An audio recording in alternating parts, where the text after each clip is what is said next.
le parfum vert. La Katia Paris. Bon anniversaire dans ma réunion sur la journée de la maman. Happy birthday to you. Pesatambo.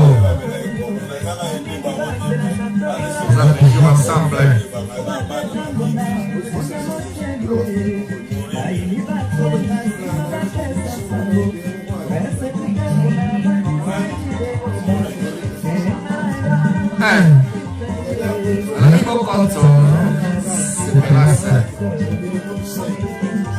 Alors, nous sommes en direct à la radio de l'Issou.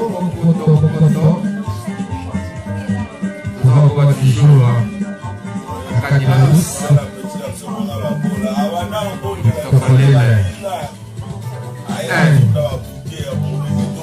Ouais, c'est Pélas. Hey!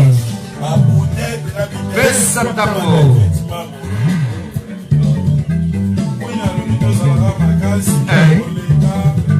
Alors, on a mis système ACK confinement dans la Palestine.